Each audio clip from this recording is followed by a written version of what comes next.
नमस्कार दोस्तों, स्वागत करती हूँ आपका आपके अपने चैनल पे, जहाँ पर हम लेकर आते हैं आपकी अपनी ज़िंदगी से जुड़ी कहानियाँ। कहानी पसंद आए तो वीडियो को लाइक करें, शेयर करें और सब्सक्राइब करना बिल्कुल ना भूलें, ताकि आपको हमारी सारी वीडियो का नोटिफिकेशन आसानी से मिल जाए। तो चलिए बिना किसी देरी के शुरू करते हैं आज की कहानी।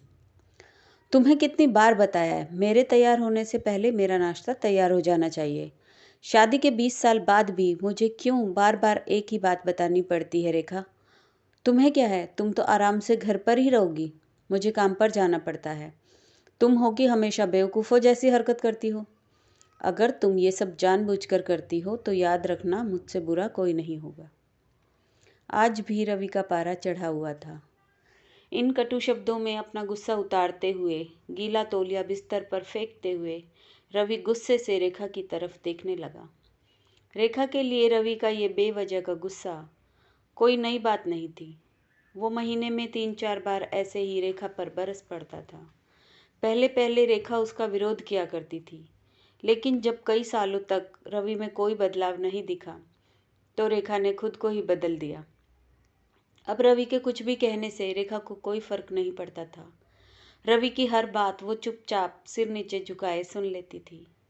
शादी के पहले 5 साल तक रेखा ने पूरी कोशिश की थी कि रवि को बदला जाए, लेकिन फालतू का गुस्सा करना और बाद में रेखा को भला बुरा कहना, ये मानो जैसे उसकी आदत ही बन गई थी। घर में कोई भी छोटी मोटी बात होती या कोई भी वाद विवाद होता, तो रवि सीधा रेखा को बोल देता, अगर मैं तुम्हें अच्छा नहीं लगता तो क्यों नहीं चली जाती अपने मायके? क्यों रहती हो मेरे साथ? क्या लालच है तुम्हें? इतना सब कुछ होने के बावजूद भी रेखा रवि के साथ रहती थी, क्योंकि उसे अपनी बेटी की फिक्र थी। और वो जाती भी तो कहाँ, अपने बूढ़े हो चुके माँ बाप को परेशान भी तो नहीं करना चाहती थी इस उम्र में। समाज और लोग क्या कहेंगे, ये भी तो उसे ही देखना था। वह इतनी पढ़ी लिखी भी नहीं थी कि खुद जाकर कोई नौकरी कर सके और अपना और अपनी बेटी का पालन पोषण कर सके। रेखा को अब अपनी फिक्र नहीं थी, उसको फिक्र थी तो बस अपनी शादी लायक हो रही बेटी की। रेखा नहीं चाहती थी कि पति पत्नी के झगड़े की वजह से अलीना डिस्टर्ब हो। अलीना की पढ़ाई पूरी हो चुकी थी, उसके लिए अब शादी के रिश्ते आने लगे थे। कई रिश्तों को अलीना ठुकरा चुकी थी। 2-3 महीने बाद एक अच्छा रिश्ता आया। रिश्तेदारों और पहचान के लोगों ने भी लड़के के बहुत गुणगान किए थे। रवि एक शाम अपनी बेटी के पास बैठकर उसे बताने लगा, अलीना बहुत अच्छा लड़का है, पढ़ा लिखा है, बड़ा घर है, बहुत अच्छी नौकरी है। ऐसे रिश्ते बार बार नहीं आते बेटा, इस बार मना मत करना। अलीना अपने पिता से ज़्यादा बात नहीं करती थी।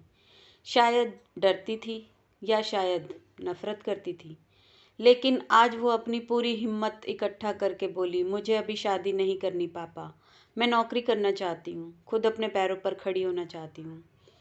हाँ तो उसमें क्या बड़ी बात है, मैंने लड़के से बात की है, वह तुम्हें किसी बात के लिए नहीं रोकेगा। तुम शादी के बाद भी नौकरी कर सकती हो, वह तुम्हें नौकरी के लिए परमिशन दे देगा, रवि बोला। मेरा नौकरी करना या ना करना उसकी परमिशन पर क्यों डिपेंड रहेगा पापा? अलीना ने पूछा। मैं कह रहा हूँ ना, तुम्हें किसी भी चीज़ की कमी नहीं होगी वहाँ। ऐसे रिश्ते बार बार नहीं आते, इसे ठुकरा मत, बहुत खुश रहोगी तुम वहाँ, रवि बोला। पापा क्या मैं उतनी ही खुश रहूँगी जितनी मम्मी इस घर में खुश है? अलीना ने तंज कसते हुए कहा। आज तुम्हारी ज़ुबान कुछ ज़्यादा ही नहीं चल रही, रवि गुस्से से आंखें बड़ी करते हुए बोला। पापा मुझे शादी ही नहीं करनी है, क्योंकि शादी के बाद अगर वह लड़का आपके जैसा निकला तो मैं क्या करूँगी? मुझे आपके जैसा जीवन साथी नहीं चाहिए जो बिना बात के मुझ पर हमेशा चिल्लाए। मुझे कुछ भी अपनी पसंद का लेना हो तो 10 बार सोचना पड़े कि कहीं वो नाराज़ ना हो जाए। मेरी तबीयत कैसी भी हो उसे परवाह ना हो। रोटी थोड़ी मोटी बन जाए तो सारा घर सर पर उठा ले। उसकी चेकबुक ना मिले तो भी मेरा ही दोष निकाले और हर छोटी छोटी बात पर मुझे मायके जाने की धमकी दे। अलीना ने अपना दिल खाली करते हुए आज पापा से सब कह दिया। रवि का गुस्सा 7वें आसमान पर था, लेकिन उसके मुंह से एक भी शब्द नहीं फूट रहा था। वो चुपचाप अलीना की बातें सुन रहा था। अलीना उतना ही बोलकर चुप नहीं हुई। आज पहली बार वो अपने पापा के सामने इतना कुछ बोल रही थी। पापा, अपने माँ के साथ हमेशा गलत व्यवहार किया है। आप अपने ऑफिस का सारा गुस्सा बिना सोचे समझे माँ पर उतार देते हैं। कभी इस बात की परवाह भी नहीं करते कि उन्हें कैसा लगता होगा। आपकी सारी बातें सुन सुनकर माँ ने अपना स्वाभिमान खो दिया। रवि आज पहली बार अपने किए बर्तावों को महसूस कर पा रहा था। वो इतना ही बोल पाया, जो तुम्हारा मन है वो करो, मैं तो बुरा हूं ना। अलीना ने रवि का हाथ पकड़ा और बोली, पापा, मुझे सिर्फ एक सवाल का जवाब दे दो। क्या आप चाहेंगे कि मेरा पति आपके जैसा हो? अगर आपका जवाब हाँ है तो कर दीजिए मेरा रिश्ता आज ही, और ना है तो मुझे आत्मनिर्भर बनने दीजिए। रवि कुछ भी ना बोल पाया और वहां से चुपचाप बाहर चला गया। आज उसे रेखा के सामने जाने में शर्म आ रही थी। चलते चलते उसकी आंखों से आंसू बह रहे थे। रवि ने आज से पहले अपने आप को बदलने का निश्चय किया। अगले दिन से रेखा ने अपने पति में काफ़ी बदलाव देखा। वह सोचने लगी कि जो हिम्मत अलीना ने दिखाई है, वो हिम्मत अगर मैं पहले ही दिखा देती तो शायद आज परिस्थिति कुछ और होती। अब अलीना पढ़ लिख कर अच्छी नौकरी करने लगी थी और 3 साल बाद उसके लिए एक अच्छा रिश्ता आया।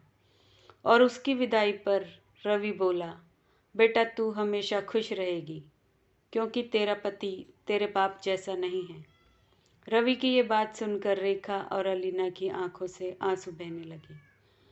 दोस्तों, हमारे समाज में औरतों को भले ही देवी का दर्जा दिया जाता है, लेकिन वह स्वतंत्रता नहीं दी जाती जो उन्हें देनी चाहिए। उन्हें बचपन से ही बताया जाता है कि वो पराया धन है। स्कूल से देर हो जाए तो पिटाई मिलती है। मोबाइल पर बातें करते हुए दिख जाए या खिड़की से झांकते हुए दिख जाए तो शक किया जाता है। माँ बाप का घर ही तुम्हारा घर नहीं है, पति का घर ही तुम्हारा घर है।